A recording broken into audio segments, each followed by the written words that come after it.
What's up, friends? You guys probably haven't been in the office for a long time, and you might notice it's now half office, half grow room, which is part of the transition that we mentioned in our Welcome Back at Spring video.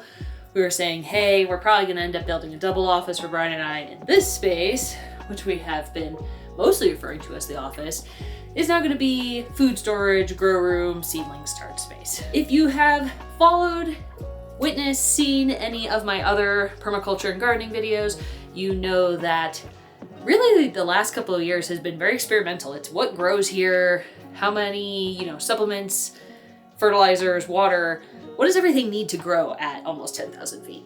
And what I've learned is it needs a lot. It needs a lot. So this year, friends, we're gonna take things seriously.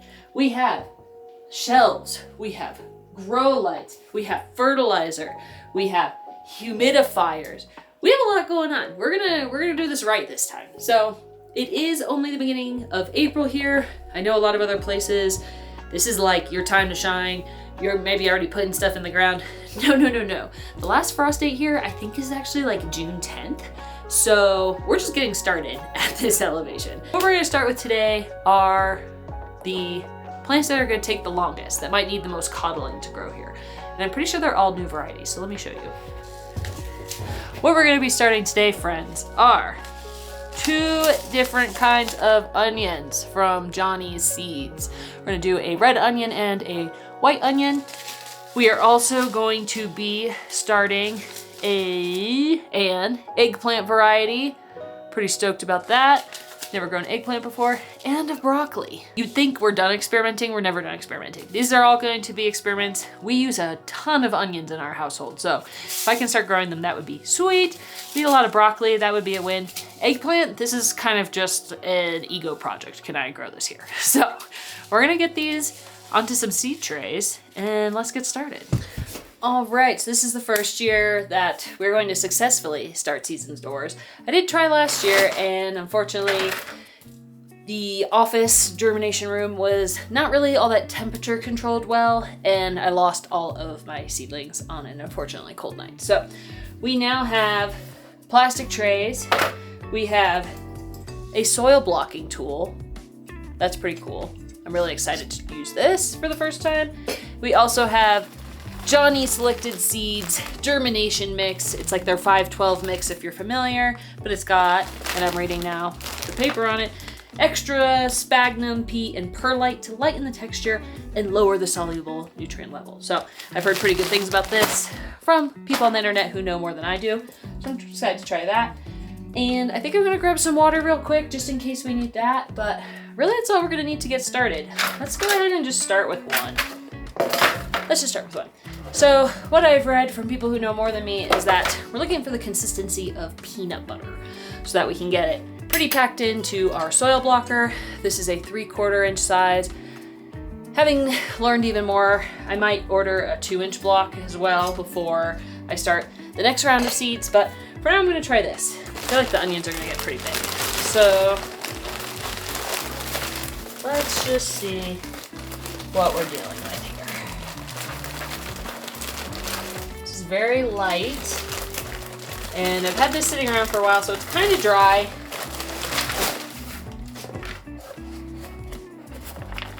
You guys can see like how that looks in there.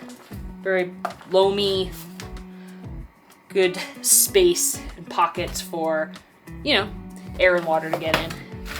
I'm going to just add some water to this. Probably should have grabbed my gardening gloves, but if you guys know me, I always think of that way too late. You might be asking yourself, why not start with egg cartons again? That's pretty sustainable, environmentally friendly.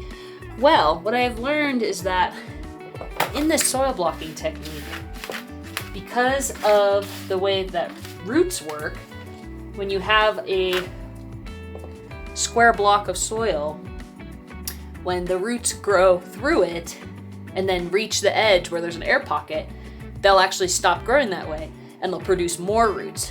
So instead of having a root in a pot or like an egg carton that meets the end and then just kind of like spirals in and gets root bound, these will just produce more roots to try and fill the soil block. So it's actually a lot better for starting the plants that way, if the internet is to be believed, which I do believe. I believe gardeners on the internet. I don't know if I believe everyone on the internet, but I feel like gardeners, they're just trying to share. So that's what I'm doing with you guys. I'm sharing this journey, kind of showing like, hey, even if you come from nothing, you can figure it out. I have gone ahead and filled it, so you can see here. I'm gonna try and squeeze it out and see what happens. All right, so you guys can see too. All right, that's pretty sick. That's pretty cool. That's pretty even. It's hard to see. The ones on the sides are a little less even, but let me know if you can see the little divots in there. That's where we're gonna put the seeds. So if I look at the seeds I got, I actually don't know how many eggplant and broccoli seeds I have. Those came from a local nursery, Miss Penn's Mountain Seeds. They are great. The Johnny's seeds, it says a minimum of 250. That's a lot of onions. This makes 20 squares. So I might be here for a while.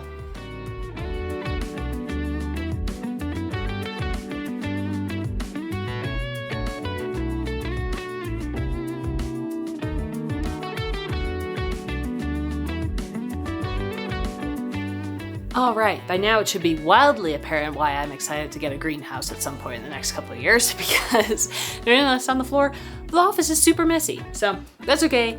If it was a little warmer, I would be doing this outside, but we're actually only about in the 40s today.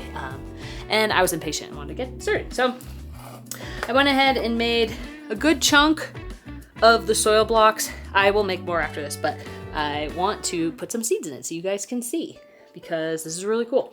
So I'm going to actually move you so you can see what I'm doing. So I'm gonna start with the eggplant and the broccoli because I have fewer of these seeds, and I kind of actually don't know if I'm gonna do all 250 of each of the onions, because that's a lot of onions. I don't know. I'm kind of concerned by how many onions that is. So we are going to take our lovely broccolis. I'm gonna take a couple of these in here. I'm gonna just add them to the divots on top. You know, I might actually need tweezers for this. Oh my gosh. Okay.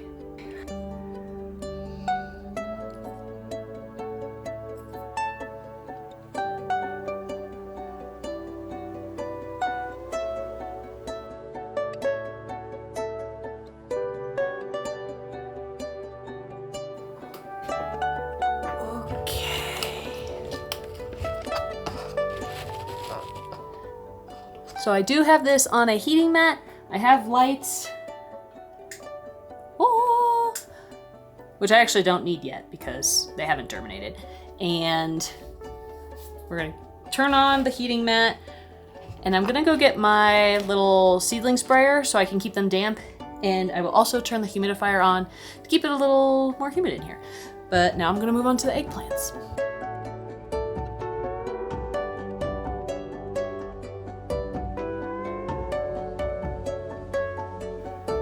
So if you're a pro at this, I'm sure you are laughing at me because I only just got my tweezers now that I've done 2 trays. And my tray sizes do not make any sense for what I'm doing. That's fine. And I'm doing this on the ground, which is horrible for your back. So a lot of these things I know, right? We're working with what we've got, just trying to get this going with like minimal initial investment. However, I see now I will need more trays for all the seeds that I have ordered, probably even more germination mix, that's fine. My goal is to have a greenhouse and do this sort of thing in there, or at least when, you know, like my work desk isn't in here. So this is like more experimentation, but better experimentation, I guess. I don't know. Just for those of you who are like chuckling, like, oh, I remember back when I first started gardening, I did this. Yes, I hear you. I am probably making many mistakes. But one reason why I filmed myself doing it, not as an expert, is because that's how I learn, is being like, oh, I did that year. Let me do this differently. Now I'm going to work on the onions. It's gonna take a while, so it's probably gonna be more time lapse, but let me know in the comments below if you have any other tips for me as a beginner. And also, I don't have plastic to cover these seed trays with, so if there's anything else you can think of in the beginning to just kind of like trap the heat and humidity, let me know that too. I will take any advice you've got for me, but let's montage this.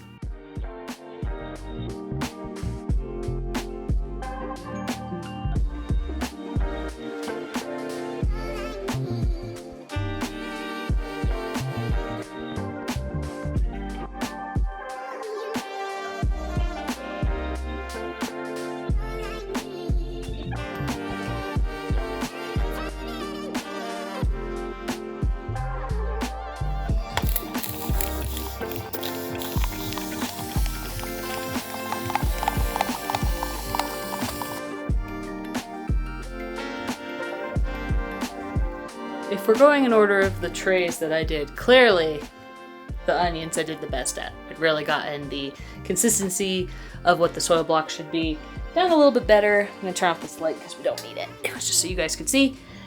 And obviously this is a bunch of wasted space. For those that are wondering why there's like one tray per shelf, I had originally planned on this size shelf, then was like, that's dumb. Let me get one that's not 36 inches wide, but it's 48. And then I could put 2 of these on it and it would just barely fit in here. Well, I didn't actually order that one. I ordered the 36, so that's fine. I'm also waiting for the ground to thaw so I can start planting or digging up the outside garden, which I'll tell you about in another video when I start that, because I originally thought we were gonna do raised beds and then I came across something else that I think is more promising. So more details on that. Let us talk about the game plan, because a lot of people don't really like plan when they're new. They just buy a bunch of seeds. I still buy too many seeds. However, I do have a plan and I'll share with you guys what that looks like because that's pretty cool. And I use a program online to just like organize all my thoughts, and this is how I get through the long winter. So let's go to the computer and I'll show you what that is. Welcome, friends, to the inside of my mind. You're here today to see how I organize what I'm going to put all of my vegetables and fruits and herbs and stuff in. So I use a program that's free online. It's called Notion.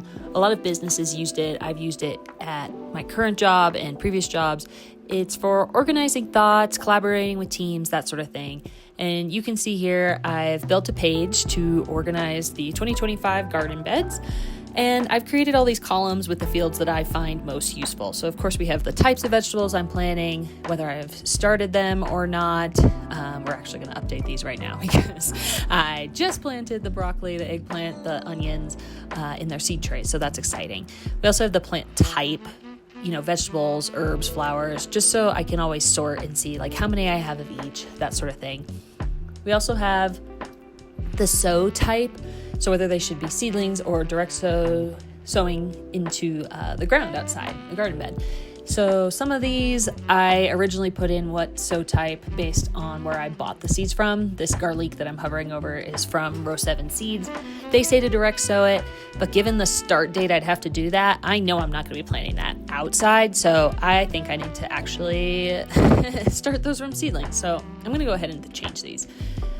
We also have the start date so I can have reminders of when I need to be back in the office and starting the seeds, making the soil blocks, that sort of thing. And then it's just really nice because it keeps me organized. I can go through and look at all the seed packets and the websites and kind of figure out the start dates based on our frost date. Our last frost date here is like June 10th. I think some people even say July.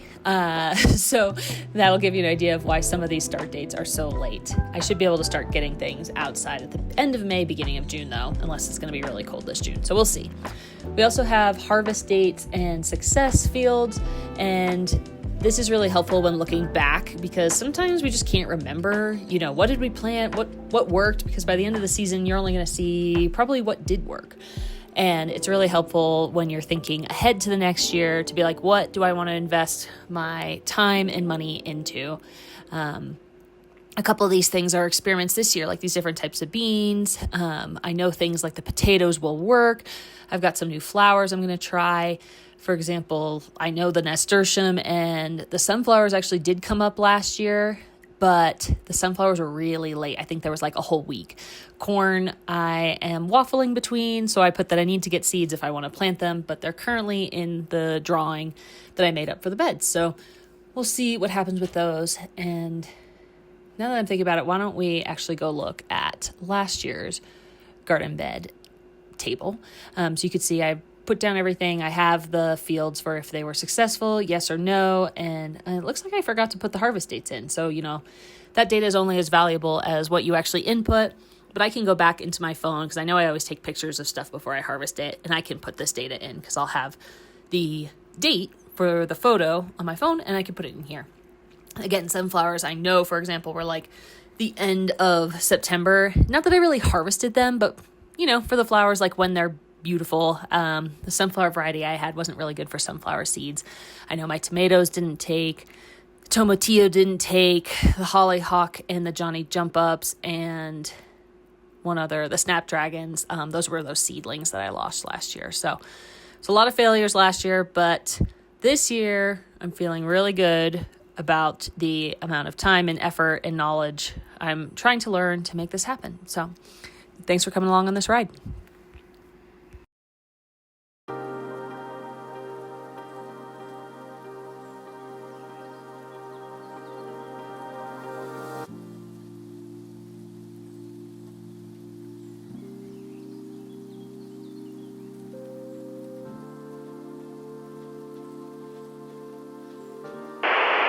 Editing Chelsea here. Yeah, so that part where I had like a bazillion, aka 100 of each of those onion types that I put in that tray up there, and I was like, man, that's a lot of onions to plant. Well, I went to my local garden club meeting last week, and I learned that you're supposed to plant onion seeds in like January or February, so my work may have been for naught. All this to say, 1, gardening is an experiment, you live and you learn, and 2, it's helpful to get involved in your local gardening and growing communities because the more you know. Am I right? Anyway, let's check out those seeds since we're here and you stayed all the way to the end. Hey, at least the broccoli's doing well. I'm really excited about that. Eggplant, there's nothing to show there. And then the onions, yeah, not much. There's a couple trying to pop up, but I need to learn more about that. So, any hoodles, I'm going to finish editing this and uploading it before this massive snowstorm comes in. And I hope you guys have a great day.